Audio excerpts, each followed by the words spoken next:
Hola, mi amigo querido. Mira, el estudio de esta semana tiene que ver con el trabajo del Espíritu Santo en la vida de los creyentes y en el cumplimiento de la misión. Sabes que hay mucho mal entendido con relación a este tema. El otro día, por ejemplo, encontré un hermano que fue convertido hace más de 30 años y hasta hoy no tuvo la alegría de conducir una persona a Cristo. Ahora, el argumento que usa él para explicar su actitud es que él no recibió el don de ganar almas. Él recibió el don del canto y entonces se dedica a cantar. Este hermano es sincero y colabora con los esfuerzos evangelísticos de la iglesia siempre que hay programas de evangelización. Ahora él cree que por el hecho de participar en la música ya está cumpliendo la misión. Solo que este no es solo un malentendido que trae este hermano, sino que en la iglesia hay muchos hermanos sinceros que piensan del mismo modo. Piensan que porque están haciendo algo en la iglesia, están acomodando las flores o están arreglando los bancos, ya están cumpliendo la misión, ya están haciendo su parte. Necesitamos entender entonces que una cosa son los dones espirituales y otra cosa diferente son las necesidades espirituales. Hablemos primero de los dones espirituales.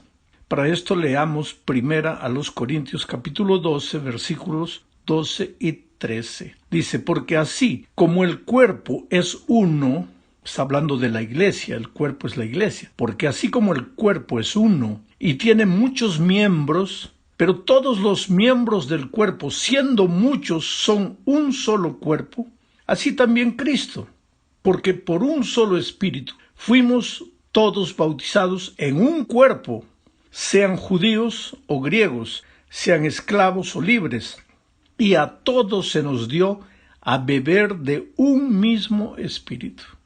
Hay pensamientos interesantes en este versículo que acabo de leer. La iglesia es un cuerpo y el cuerpo tiene muchos miembros. Por ejemplo, todo cuerpo tiene 2 orejas, 2 ojos, una nariz, una boca, 2 riñones, 2 pulmones, 2 manos, 10 dedos en las manos, 2 pies, y yo no sé cuántos miles o millones de pelos tiene en la cabeza.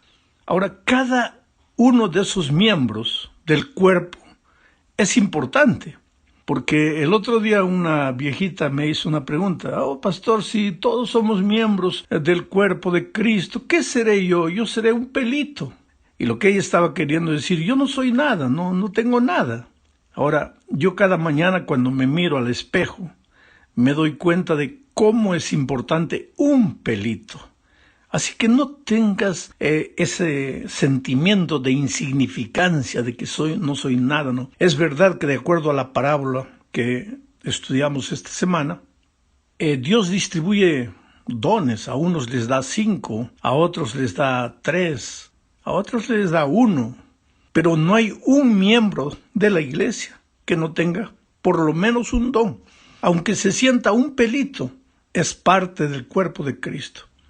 Y lo que Pablo dice en primera a los Corintios 12, porque todo el capítulo 12 habla de los dones espirituales, es que cuando un miembro está mal, todo el cuerpo es afectado. La sanidad del cuerpo depende de la sanidad de cada miembro del cuerpo. Y cada miembro tiene una función. La saliva, por ejemplo. La saliva no nos fue dada por Dios para escupir. Entonces las glándulas salivares que están allí en nuestro cuerpo, que pueden decir yo no sirvo para nada, claro que sirven, porque cuando tú más masticas la comida, la saliva se mezcla con la comida y te facilita la digestión. Mira, ¿y quién se importa con las glándulas salivares? Y sin embargo, son importantes dentro de la estructura del cuerpo.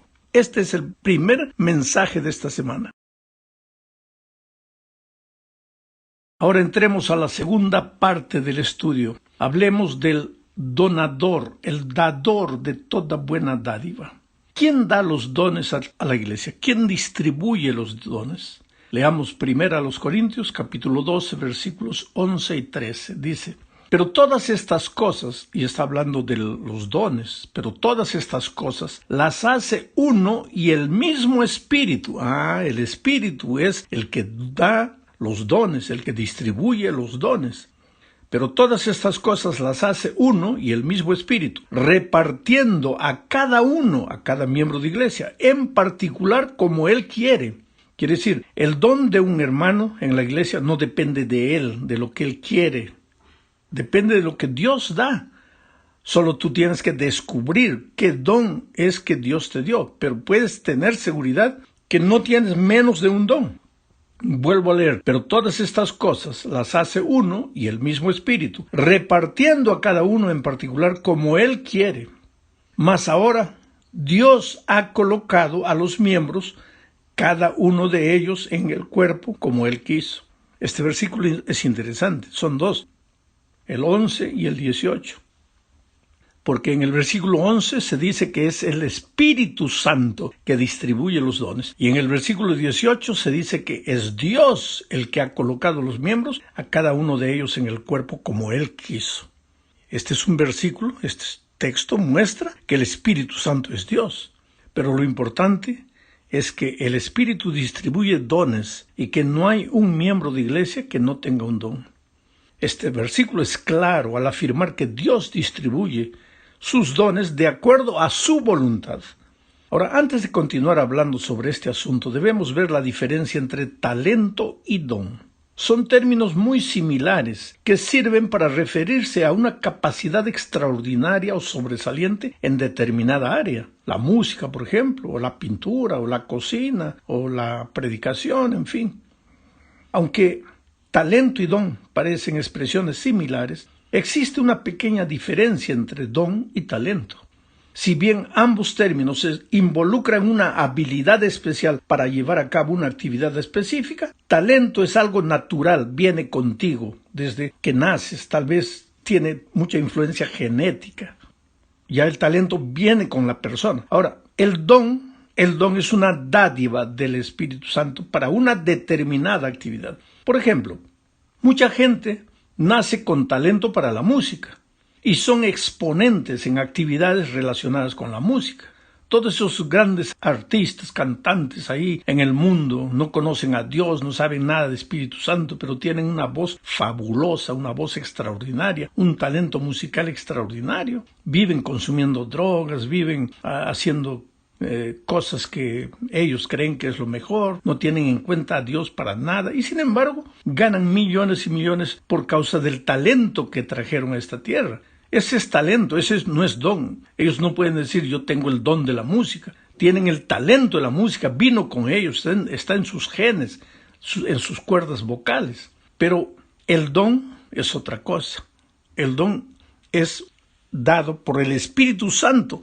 La persona tiene que estar preparada para recibir el don del Espíritu Santo. Una persona sin don, pero con talento, puede ser un gran cantante. Pero una persona con talento, sin don, jamás puede ser un instrumento en las manos de Dios, a no ser que acepte a Dios, se consagre y el Espíritu Santo haga de su talento un don mucho más aprimorado, mucho mejor. Bueno, la verdad es que Dios distribuyó dones a su iglesia. Marcos 13:34 dice, es como el hombre que yéndose lejos, dejó su casa y dio autoridad a sus siervos y a cada uno su obra, y al portero mandó que velase. Hasta aquí todo tranquilo, todo normal. Pero ahora entramos en el punto crítico. En la tercera parte, que es el punto crítico, veremos el propósito de los dones espirituales. Aquí empieza el malentendido del tema de los dones. Voy a leer Efesios 4:11 al 13. Dice, y Él mismo constituyó a unos, Dios, ¿no? El Espíritu Santo, y Él mismo constituyó a unos apóstoles, a otros profetas, a otros evangelistas, a otros pastores y maestros. Ahora viene lo importante. ¿Por qué Él constituyó a los miembros de su iglesia con esos dones? ¿Por qué les dio esos dones? A fin de perfeccionar a los santos para la obra del ministerio, para la edificación del cuerpo de Cristo, hasta que todos lleguemos a la unidad de la fe y del conocimiento del Hijo de Dios, a un varón perfecto, a la medida de la estatura de la plenitud de Cristo. De acuerdo con este texto, querido, dones son para la edificación de la iglesia. Don es predicar, es enseñar, es cantar, es comunicar. Son dones que Dios ha concedido a su iglesia para la edificación de la iglesia. Pero salir y buscar una persona y traerla a Jesús, ese no es un don. Esa es una necesidad espiritual. Y el gran problema de muchos hermanos es que confunden el don con la necesidad espiritual. Recibieron el don del canto, ejercitan el don del canto, dedican el don del canto para el servicio de Dios, pero no se preocupan con las necesidades espirituales. Como resultado, en poco tiempo, ese don que recibieron de Dios queda adormecido y desaparece. O entonces, en lugar de ser un don consagrado exclusivamente para la gloria de Dios, comienza a transformarse en un don consagrado a la gloria del propio hermano que canta o que predica o que enseña o que hace cualquier cosa. Ahora, ¿qué cosa es necesidad espiritual? Pues yo siempre ilustro esto, y lo voy a hacer mucho durante este trimestre, con la figura de la persona física. ¿Qué necesita hacer el cristiano o el ser humano para nacer? Nada, la mamá lo hace todo. Pero una vez que nació, ¿qué necesita hacer para crecer y llegar a ser un adulto? ¿Qué necesita hacer? Ahí necesita comer, porque si no come, muere. Necesita respirar, porque si no respira, muere. Y necesita moverse, porque si no se mueve, se atrofia y muere. Entonces, comer no es don, respirar no es don, moverse no es don. Esas son necesidades físicas, hay que hacerlo, porque si no, el riesgo es la muerte. En la vida espiritual sucede la misma cosa. Todos nacemos en Cristo, no necesitamos hacer nada para alcanzar la salvación. Cristo lo hizo todo por nosotros, pero una vez que hemos sido salvos, ahora para llegar a crecer a la estatura perfecta del varón, que es Cristo, para llegar al día de la redención, listos para ir con Jesús al cielo, necesitamos mantenernos vivos espiritualmente. Para nacer en Cristo, para alcanzar la salvación, no hicimos nada, pero ahora sí necesitamos hacer tres cosas: comer todos los días la palabra de Dios, respirar en todo tiempo a través de la oración y movernos constantemente a través de salir y buscar una persona y traerla para Jesucristo.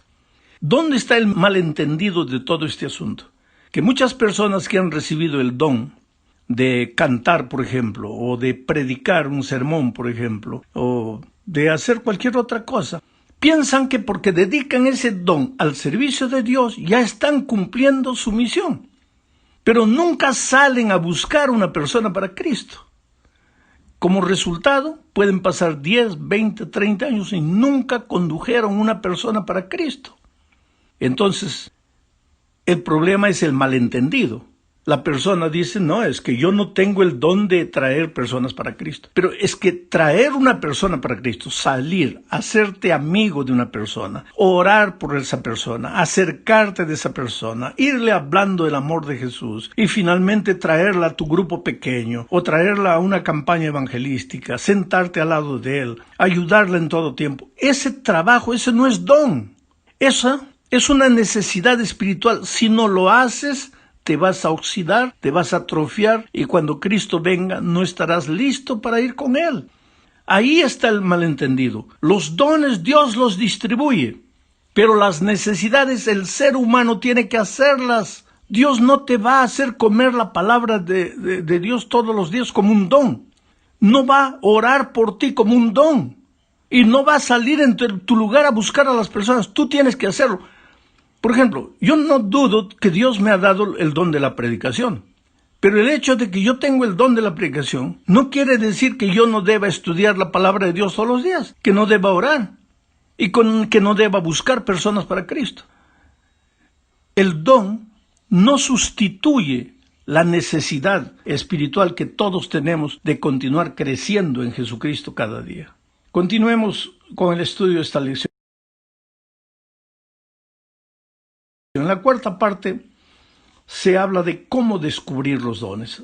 Pues en la medida en que tú vas a Jesús y camines con Él cada día. ¿Qué cosa es caminar con Jesús cada día? Orar, estudiar la Biblia, buscar una persona para Cristo. En la medida que tú hagas eso, vas a cultivar una experiencia bonita de comunión con Dios. Y Él te va a ir revelando tus dones. Y de repente tú tienes algún don escondido que no lo has descubierto. Vuelvo a repetir, Dios ha distribuido dones variados en su iglesia. Hay una hermana que cocina maravilloso y puede ayudar en ese departamento. Hay otra hermana que sonríe maravillosa, puede quedarse en la puerta como recepcionista. Hay otro joven que sabe usar muy bien el computador, puede trabajar en la secretaría ayudando en la tesorería. Hay otro hermano que sabe pintar, pues prepare las ilustraciones, los cuadros ilustrativos. Hay otro que sabe hablar muy bonito, pues en una campaña evangelística, colócalo como un maestro de ceremonias. Hay el que sabe tocar piano en la campaña evangelística, que toque el piano, en los cultos de la iglesia, que toque el piano. Y el que sabe cantar, pues que cante en la campaña evangelística. Y el hermano que sabe predicar, predique durante la campaña evangelística. Pero eso no significa que ya cumplimos la misión. Además de eso, cada uno tiene que estudiar la Biblia todos los días, tiene que orar todos los días y tiene que salir buscando una persona para Cristo. Entonces, si tú no sabes cuál es tu don para la edificación de la iglesia, para el ministerio de la iglesia, para el crecimiento del cuerpo de Cristo, pídele a Dios, clama a Dios, Él te va a revelar, Él te va a mostrar el camino. Llegamos al fin del estudio de esta semana, hablando de la responsabilidad que cada cristiano tiene de hacer crecer los dones que recibió. Hay hermanos en la iglesia que han recibido muchos dones, son admirables, ¿saben? Son fascinantes, tienen una personalidad extraordinaria, saben enseñar, saben predicar, saben cantar. Todos quisiéramos ser como ellos, pero Dios ha distribuido dones. A unos les ha dado 5, a otros 3, a otros 1. Ahora, el peligro del que ha recibido 5 es mirar al que ha recibido 1 y pensar, si él ya está cumpliendo, entonces yo ya no tengo que preocuparme. Equivocado. Porque cuando Cristo venga te va a cobrar por los 5 dones que te dio. ¿Y cuál es el peligro del que recibió 1? Decir, pues yo soy un pelito en el cuerpo de Cristo, yo no soy nada. Y esconder y enterrar tu don y no colocarlo al servicio del cuerpo de Cristo. Cuando Cristo venga, Él te va a cobrar. Oh querido, tú eres maravilloso, tú eres precioso para Dios, Dios te ama. Estas lecciones no solo tienen que ser teoría, tienes que sentirte amado por Dios, saber que a pesar de las dificultades que enfrentas, de repente has perdido un ser querido esta semana, de repente alguien que amas está muy mal con este problema del COVID, de repente has perdido el empleo, te sientes solo y ahora la lección viene a hablarte de dones, cuando tú no estás preocupado con don ninguno, tú estás preocupado con sobrevivir. Pero Dios te ama, querido. Y no confundas las cosas. Una cosa es por aquí y otra cosa es por allá. Dale a Dios el lugar que Dios tiene en tu vida. Y preocúpate por las cosas de tu familia, que también es responsabilidad tuya. Pero lo que tienes que saber es que tu vida está escondida en las manos de Dios. Y que esta frase que te estoy diciendo no es frase bonita de predicador. Dios te ama, querido. Aunque te sientas solo, aunque sientas que nadie te entiende, Dios sabe lo que estás sintiendo. Él sabe la noticia terrible que has recibido esta semana. Él sabe que estás desanimado ya, sin ganas de continuar luchando en la vida cristiana. Pero no desanimes. El peregrinaje en el desierto de esta vida va a terminar. Y muy pronto estaremos con Jesús eternamente. Que Dios te bendiga ricamente.